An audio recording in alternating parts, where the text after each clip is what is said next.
चलो, अपन बात कर रहे थे लेयर ऑफ जीआईटी की, है ना। इसके पहले वाले वीडियो की अगर हम बात करते हैं तो वहाँ पे इंट्रोडक्शन देखा था जीआईटी की, है ना, डाइजेस्टिव सिस्टम की, और उसका फंक्शंस देखा था।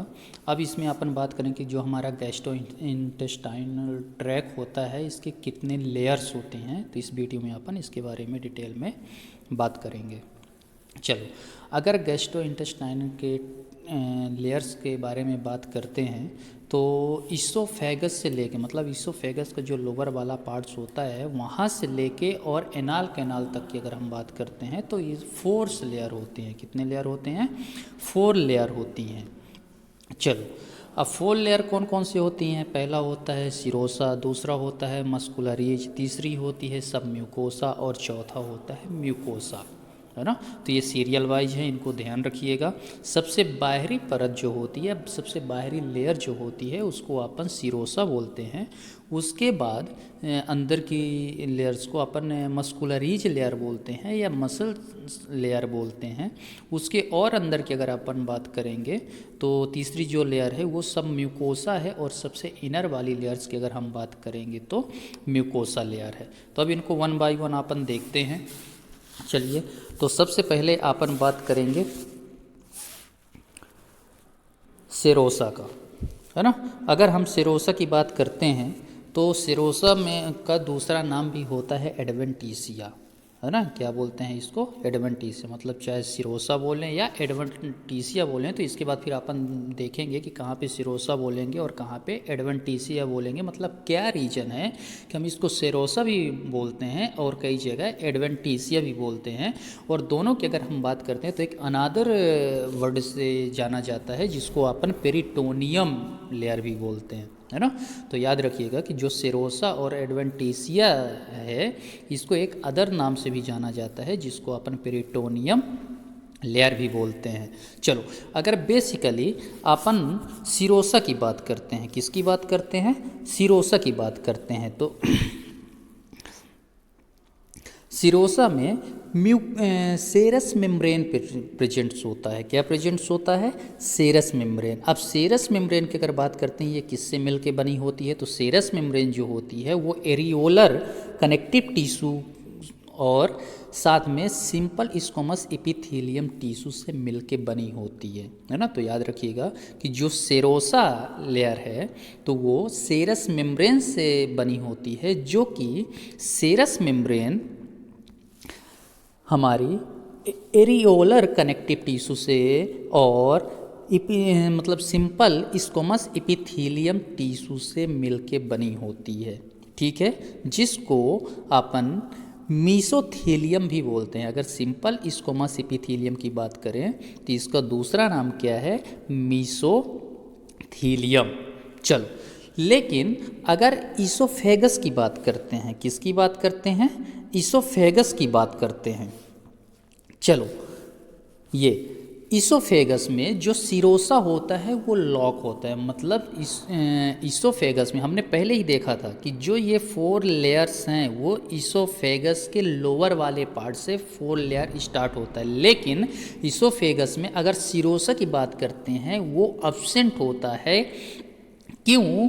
क्योंकि इसमें ये केवल एरियोलर कनेक्टिव टिश्यू की सिंगल लेयर प्रेजेंट्स होती है जिसको अपन एडवेंटिसिया बोलते हैं, ठीक है। तो हमने यहाँ पे क्या देखा कि जो हमारा सिरोसा है, ये देखिएगा, जो हमारा ये सिरोसा है ये सेरस मेम्ब्रेन से मिलके बनी होती है, और जो सेरस मेम्ब्रेन है ये इसमें एरियोलर कनेक्टिव टिश्यू भी प्रेजेंट है और साथ में सिंपल स्क्वैमस एपिथेलियम भी प्रेजेंट है। लेकिन अगर स्क्वैमस की, बेसिकली स्क्वैमस की बात करते हैं तो उसमें सिरोसा नहीं प्रेजेंट्स होता। सिरोसा नहीं प्रेजेंट्स होता, इसका मतलब ये है कि इसमें केवल areolar connective tissue he presents रहेंगे। क्या प्रेजेंट्स रहेंगी? एरियोलर कनेक्टिव टिश्यू ही प्रेजेंट रहेंगे, और सिंपल स्क्वैमस एपिथेलियम टिश्यू जो है ये एब्सेंट रहेगी।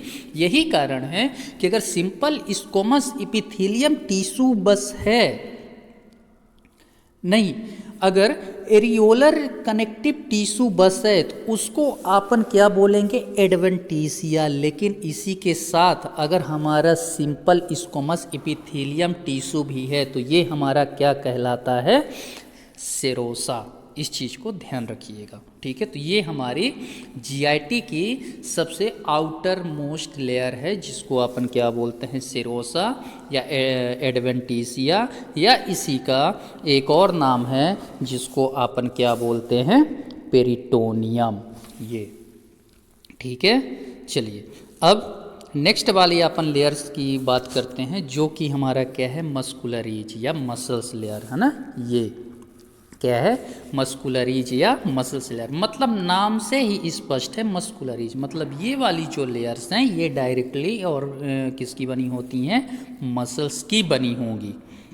चलो अब इसमें अपन देखते हैं, जो भी मसल्स होती हैं, मसल्स का काम होता है कि कोई ना कोई मूवमेंट्स कंट्रोल करना, है ना। जो भी मूवमेंट्स होती हैं वो कंट्रोल करना। तो बेसिकली हमारे बॉडी में दो तरह की मूवमेंट्स होती हैं, या कौन कौन सी, वॉलेंट्री और इनवॉलेंट्री। तो मतलब इसकी अगर हम बात करते हैं तो ये जो मस्कुलरीज होती हैं ये कंट्रोल करती हैं क्या, वॉलेंट्री कंट्रोल और इनवॉलेंट्री कंट्रोल। चलो वॉलेंट्री कंट्रोल का मतलब ये होता है जहाँ पे हम खुद अपने आप में, मतलब ये बिल पावर की अगर हम बात करते हैं तो ये इनकी खुद की बिल पावर नहीं होती, जब आप खुद कंट्रोल करते हो तब ये कंट्रोल होती हैं, उसको अपन बोलते हैं वॉलेंट्री कंट्रोल, मतलब जिस पे आप कंट्रोल कर सको, है ना। और इनवॉलेंट्री कंट्रोल का मतलब होता है कि इनके पास खुद की बिल पावर होती है, मतलब ये खुद कंट्रोल होते हैं अपने आप, आपके हिसाब से ये नहीं चलते हैं। एग्जाम्पल जैसे कि यहाँ पे आपको क्या दिया हुआ है, वॉलेंट्री कंट्रोल में सोलोइंग। अगर सोलोइंग की हम बात करते हैं तो इसको आप खुद कराते हो सोलोइंग, है ना। लेकिन इनवॉलेंट्री की अगर हम बात करते हैं तो इनवॉलेंट्री में सोलोइंग नहीं होता, जैसे कि फूड्स का ब्रेक डाउन, है ना। इनवॉलेंट्री की अगर हम बात करते हैं तो क्या है, फूड्स का ब्रेक डाउन ये अपने आप होता है। डाइजेस्टिव की सिक्रेशंस की अगर हम बात करते हैं, जो डाइजेशन के लिए, फूड के डाइजेशन के लिए जो रिस्पॉन्सिबल होता है, तो ये आपके अकॉर्डिंग, आपके चाहने से ये सिक्रेट नहीं होता, ये ऑटोमेटिक सिक्रेट होता है। तो हम क्या बोल रहे हैं कि ये जो मस्कुलरीज होता है ना, ये दो तरह के होते हैं, वॉलेंट्री कंट्रोल करता है और इनवॉलेंट्री कंट्रोल करता है, मतलब ये दोनों के लिए रिस्पॉन्सिबल होते हैं।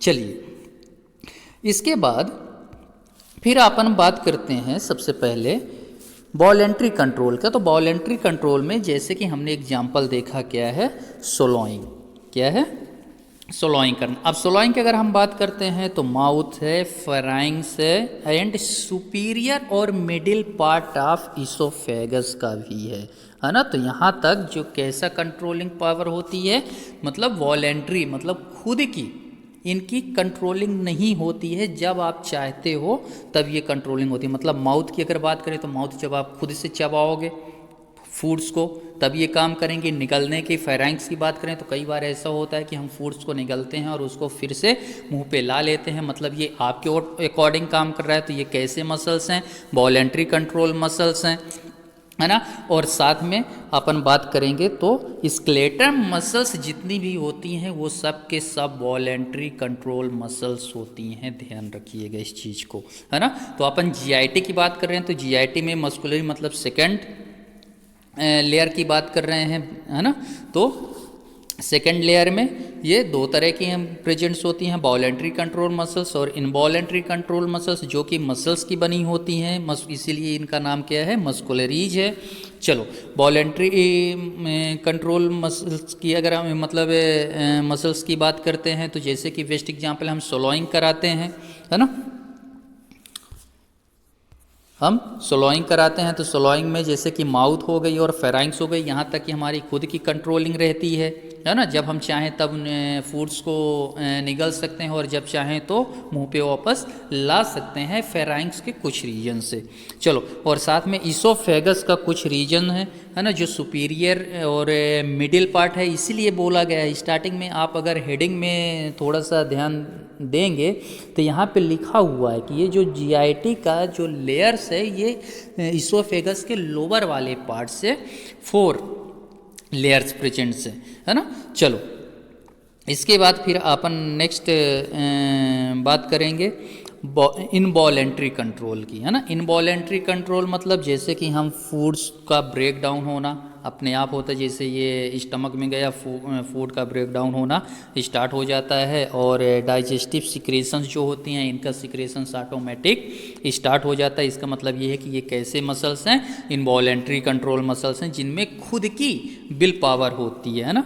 इनमें स्मूथ मसल, जितने भी आप स्मूथ मसल्स पाओगे वो सब के सब कैसे होंगे, इनवॉलेंट्री कंट्रोल होंगे। चलो इनकी अगर सीट की बात करते हैं कि आप कोई भी अगर मसल्स लेयर की बात करेंगे तो उसमें अगर स्मूथ मसल्स प्रेजेंट है जो कि इनवॉलेंट्री कंट्रोल होता है, इनका अगर स्ट्रक्चर अगर हम बात करेंगे तो स्ट्रक्चर इनमें सीट नोमा प्रेजेंट्स होंगे, है ना। तो जो कि दो सीट्स होंगे, किस तरह से, इनर सीट होगा और एक आउटर सीट होगा, मतलब एक अंदर की सीट होगी और एक बाहर की सीट होगी। इसको अपन पहचानेंगे कैसे कि ये इनर सीट है कि ये आउटर सीट है। तो जो इनर सीट होगी वो कैसी होगी, सर्कुलर फाइबर पे होगी। ध्यान दीजिएगा, जो इनर सीट होगी वो कैसे होगी, सर्कुलर फाइबर पे होगी। लेकिन अगर आउटर सीट की हम बात करते हैं तो आउटर सीट हमारी कैसी होगी, लॉन्गिट्यूडिनल फाइबर्स होंगी। तो इससे ध्यान रखिएगा कि जो इनर सीट होगी वो सर्कल में होगी, है ना, और जो आउटर सीट होगी वो लॉन्गिट्यूडिनल डायरेक्शंस पे होगी, है ना। तो इससे हमें पता चलता है कि ये आउटर लेयर है या इनर लेयर है ना। तो हम बात कर रहे थे मस्कुलरीज लेयर की। इसमें स्मूथ मसल्स प्रेजेंट्स होते हैं जो कि इनवॉलेंट्री कंट्रोल्स होते हैं। स्मूथ मसल्स के अगर स्ट्रक्चर्स की हम बात करेंगे तो इसमें दो सीट और प्रेजेंट्स होती हैं, जो कि एक इनर सीट होती है जिसका स्ट्रक्चर सर्कुलर होता है, मतलब सर्कुलर फाइबर्स होती हैं, और एक सीट आउटर सीट्स होती हैं जो कि एक आपको स्ट्रक्चर में लॉन्ग डायरेक्शन में आपको देखेंगे, मतलब लॉन्गिट्यूडिनल फाइबर्स प्रेजेंट्स होंगे। चलो फिर अपन बात करेंगे नेक्स्ट लेयर की, है ना। नेक्स्ट जो हमारी लेयर है वो क्या है, सब म्यूकोसा लेयर है। कौन सी लेयर है, सब म्यूकोसा लेयर। अगर हम बाहर से बात करें कि पहली हमारी जो लेयर थी वो सिरोसा थी, एडवेंटिसिया थी, तो ये आउटर मोस्ट लेयर हो गई। उसके बाद की अंदर तरफ जाएंगे तो उसकी सेकंड लेयर्स की अगर बात करते हैं, सेकंड आउटर मोस्ट लेयर की बात करते हैं तो मस्कुलरीज या मसल्स लेयर हो गई। और थर्ड वाली लेयर्स की अगर हम बात करते हैं तो सब म्यूकोसा लेयर हो गया। चलो तो अब सब म्यूकोसा लेयर्स की अगर हम बात करते हैं, ये किसकी बनी होती है, ये भी एरियोलर कनेक्टिव टिश्यू की बनी होती है। ध्यान दीजिएगा, किसकी बनी होती है, ये एरियोलर कनेक्टिव टिश्यू की बनी होती है, जिसमें आपको ब्लड है ना, लिम्फेटिक है या न्यूरॉन्स हैं, ग्लैंड्स हैं, ये चीज़ें प्रेजेंट्स होंगी। तो ध्यान दीजिएगा कि जो हमारी जीआईटी की थर्ड वाली लेयर्स होती है जिसको अपन सब म्यूकोसा लेयर बोलते हैं, वो एरियोलर कनेक्टिव टिश्यू की बनी होती है, और इसमें प्रेजेंट्स होते हैं आपके ब्लड, लिम्फेटिक, न्यूरॉन्स, है ना, और ग्लैंड्स, है ना। मतलब जो भी जीआईटी की सिक्रेशंस होती हैं उनमें जो ग्लैंड्स प्रेजेंट्स होते हैं वो कहाँ प्रेजेंट्स होते हैं, थर्ड वाली लेयर पे, जिसको अपन बोलते हैं सब म्यूकोसा लेयर। ठीक है, चलो अब अपन नेक्स्ट बात करेंगे फोर्थ वाली लेयर की, या सबसे इनर मोस्ट लेयर की बात करेंगे, है ना। तो ये हमारी कौन सी लेयर होती है, सबसे इनर वाली लेयर्स होती है, या इनर लाइनिंग ऑफ जीआईटी भी बोलते हैं, जो कि म्यूकोसा नाम है, और ये म्यूकस मेम्ब्रेन की बनी होती है, इस वजह से इसको हम क्या बोलते हैं, म्यूकोसा की लेयर। चलो अब जो ये म्यूकस मेम्ब्रेन है इसकी अगर हम बात करते हैं तो ये सबसे इनर वाली लेयर्स हो गई हमारी जीआईटी की। अब ये इसमें और भी लेयर्स प्रेजेंट्स होते हैं, मतलब जैसे हमने इसकी बात की थी सीट्स की, है ना। ये देखो स्मूथ वाली जो कि मस्कुलर लेयर्स की बात की थी, इसमें स्मूथ मसल्स प्रेजेंट थे, इसमें भी सीट प्रेजेंट थी, मतलब दो सीट थी, inner sheath and outer seat. इसी तरह अगर हम बात करेंगे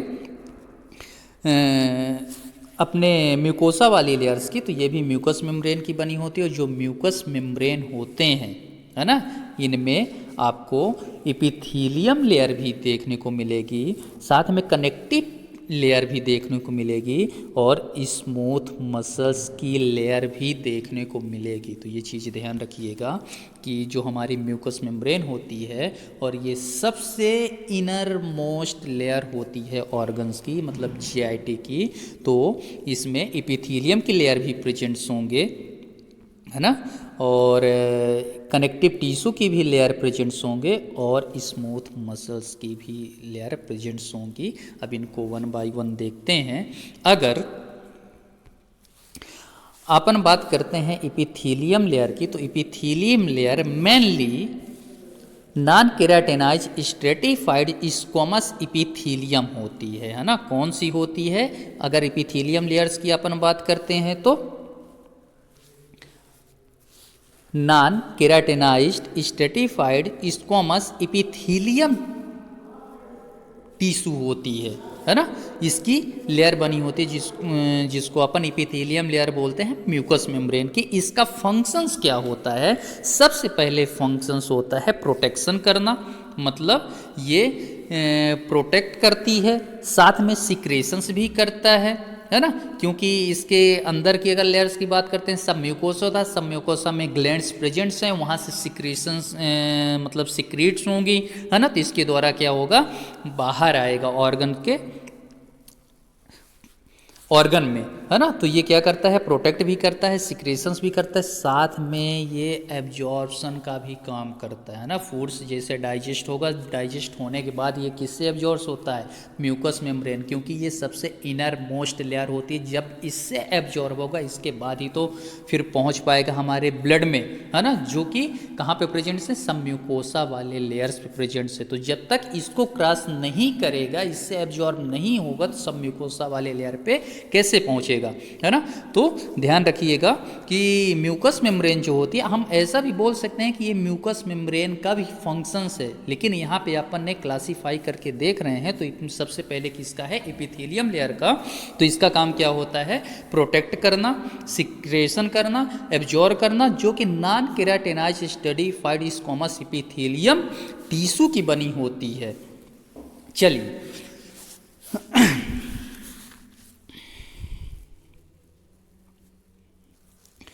इसके बाद फिर अपन बात करेंगे कनेक्टिव टिश्यू की, है ना। इसके बाद फिर अपन किसकी बात करेंगे? कनेक्टिव वाली लेयर्स की, है ना, जो कि इसका दूसरा नाम से जाना जाता है लैमिना प्रोपिया। क्या बोलते हैं? लैमिना प्रोपिया, जो कि इसका स्ट्रक्चर की अगर बात करते हैं थिन फ्लैट प्लेट जैसे इसका स्ट्रक्चर होता है हमारे कनेक्टिव लेयर्स का। चलो, ये बेसिकली कनेक्टिव लेयर्स की अगर हम बात करते हैं तो एरियोलर कनेक्टिव टिश्यू की बनी होती हैं, जिसमें क्या क्या होता है? ब्लड या लिम्फेटिक प्रेजेंट्स होते हैं। इनका फंक्शंस क्या होता है? अब कॉमन सी बात है, ब्लड से इनकी सप्लाई होगी और लिम्फेटिक वेसल्स की भी सप्लाई होगी। तो कॉमन सी बात है कि ब्लड में न्यूट्रिएंट्स वगैरह होते हैं तो एब्जॉर्ब होंगे। तो यहाँ पे क्या होंगे? इसका फंक्शंस क्या होता है? न्यूट्रिएंट्स को एब्जॉर्ब कराना। चलो, है ना। और साथ में अदर जो मतलब टिश्यू होती हैं बॉडीज की, है ना, वहाँ तक पहुंचाना। तो मेन बेसिकली आप याद रखिएगा कि जो म्यूकस मेम्ब्रेन होती है, म्यूकस मेम्ब्रेन का ये सेकेंड वाली लेयर्स है, जिसको अपन कनेक्टिव लेयर्स बोलते हैं, है ना। इस कनेक्टिव लेयर्स का दूसरा नाम है क्या?